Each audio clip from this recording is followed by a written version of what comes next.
How important are the arts? They're vital to us. Without the arts, we lose the creativity of our existence.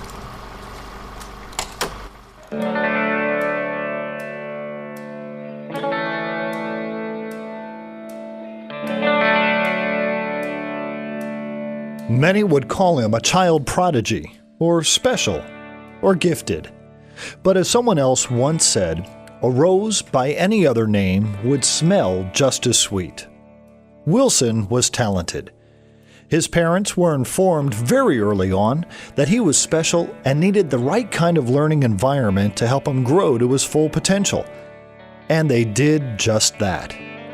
I was about 3 years old, and that was the Christmas that my parents asked what I wanted for Christmas. I said, I want paint, you know. He attended a local prominent preschool for the gifted where everyone, including him, would quickly learn of his abilities. To get in, you had to pass a board, you know, because so many students wanted to get in. And they had certain questions they would ask you, like, can you count from 1 to 10? I'd do it backwards. I'd do my ABCs, do it backwards. And they were speechless, you know. Once Lovett started Poplar Springs Elementary, he was playing classical piano for school plays and started participating in the annual science fairs. To this day, he is the only participant to win first place all 12 years of school. During his senior year at the Memphis College of Art, Wilson received a call from one Tommy Webb in his hometown of Meridian, Mississippi. This is my dream home. I've been working on it, little sketches and things, for years and years. So I said, okay, send it. Well, in a couple of days, I got this huge set of plans that most of them he had worked out himself, just ideas and concepts. And the more I looked at them, I thought it was contemporary. After having his professor, Philip Morris, push him towards it, Wilson decides to take on the enormous 4-year task. He said, this can make your career. So I went back, you know, at Christmas, talked to him, and he said, you think you'd be interested? And I said, I have one question. You can have any designer in the world to do this project, they'll love to do it. They don't care if it's Meridian, Mississippi, but the project speaks for itself. Why would you want me? And he said, do you know a lady by the name of Annie Rogransky? I said, oh, yes, I do. Mother would buy her clothes from Annie. And of course, she'd bring me, I would sit in a chair with Annie and give me cookies and Cokes and books to read. She had them for me every time. Mother'd try on clothes and I'd be with Annie. And Annie kept up with me all through high school and through college. And when Tommy was ready to build his home, of course, he told Annie about it. And Annie Rogransky said, Tommy, there's only one person in this world you need to get to design your home, and that's Wilson Lovett.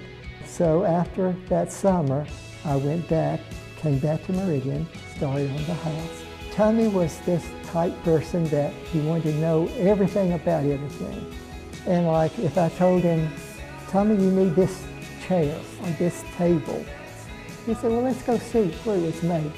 It was Edward Field's carpet makers. They would do custom carpets. They only did them for celebrity homes or people with, you know, big time money because they were all a work of art. They were a design made to walk on, you know. And I'd shown him some of my designs that I'd done for them. He said, well, we've got to go and see where they were made. And I said, okay. They closed the whole showroom for us. The guy that was working with me, his name was Gene Gentry. Gene had all the plans on the table, and finally Gene said, he was kind of an outspoken guy, he said, Wilson, just tell me, what crazy son of a bitch would want to build a home like this in Meridian, Mississippi? And all of a sudden, Tommy had this unbelievable laugh that was real contagious. And he said, this is the craziest son of a bitch that's building the house in Meridian, Mississippi. And after the house was finished, everything was complete, He called Gene up and said he was sending his plane to pick Gene up in New York. He said, I want you to come down and see your carpet designs. And it really was something special for him. He said as many of the designs that they had done, they had never actually seen one in the installation in the home. They sent a crew down and photographed the carpets, and it was worldwide, their campaign. And it said Carpet Designs by Wilson Lovett. The #1 architectural photographer in the world was Alexander George. Needless to say, I became good friends with Alexander George. It was amazing. He was an amazing person. He guaranteed that I'd get a cover. And so in about, less than 2 weeks, he called me back and he said, Wilson, you have 2 choices. I can get the cover for you on Architectural Digest, but it will be at least 2 years. But he said, I can get you the cover and the feature story in Residential Interiors immediately. It's the #1 magazine of its type in the northern states. He said, I would suggest going with Residential Interiors, and it will be on the newsstand in July of 1978. And there was a neat little restaurant in Laguna Beach where Wayne, my brother, and I, Wayne was in architectural school, we would eat. And it was this really hot chick that would sit next to us in a table by herself. And we'd see her every day when we would eat lunch. Finally, one day, I went over and introduced myself to her. I said, I'm Wilson Lovett. I'm a designer here in Laguna Beach. And she said, Wilson Lovett? You're Wilson Lovett? I said, yes. And she said, come with me. I have someone for you to meet. And she said, Fred, this is Wilson Lovett. And he jumps up and he said, Wilson. And I didn't know he had my magazine, you know. He turned around and handed it to me. I said, oh, you have it? He said, yes. I'd been talking to him maybe 3 minutes. He said, Wilson, would you like to be my designer? So with Fred, it was the perfect partnership. He loved to do the architectural part, and of course I loved to do the design part. From there, we did these incredible homes together. The first house that Wilson and Fred designed together was the home of John and Eileen Moore. Mr. Moore was so thrilled with the outcome that he wrote Wilson a letter commending his work and his ability to make a cold, contemporary design feel like home. We were able to get in touch with Mrs. Eileen, and here's what she had to say about Wilson 40 years later. Those words about 2 ships passing in the night apply to Wilson, but with something added, and my daughter has never forgotten how important Wilson made her feel. Fred was designing a mega home in Guam. It had to be typhoon-proof, so that means it had to actually be a bunker that could stand the typhoons. And it was his largest home he had ever constructed. I would be his designer. And of course, it'd probably be the largest home I would ever have. This is at the time that I got the call that both mother and father had developed Alzheimer's in Meridian. And of course, I came back. I said, I'll be back. So the home in Guam was kind of put on hold. Within a year, Fred Briggs passed away. I never designed his dream home or my dream home with him. With his care, his parents were able to survive more than 10 years. But after the passing of his parents, Wilson decided to stay in Meridian with his then sweetheart, Gloria Strauss.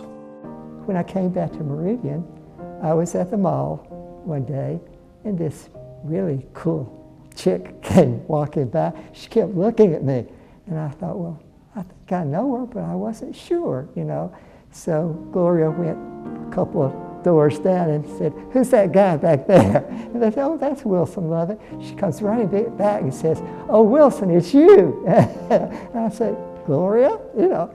Anyway, we were together ever since that first time for 26 years. We had the perfect relationship. Though, just because he was setting down roots, Wilson wasn't finished with the arts just yet.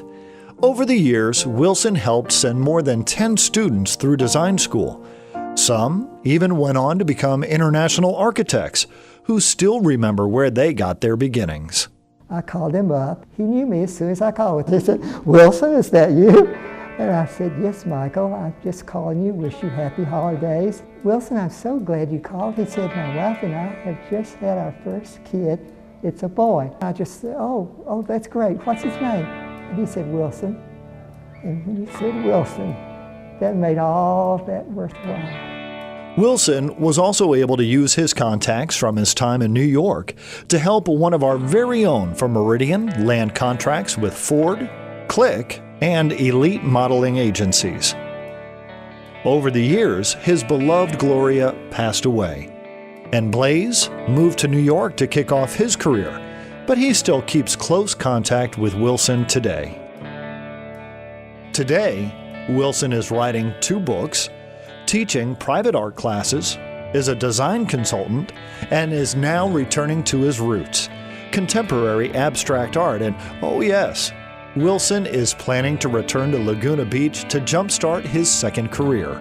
His work and legacy continues.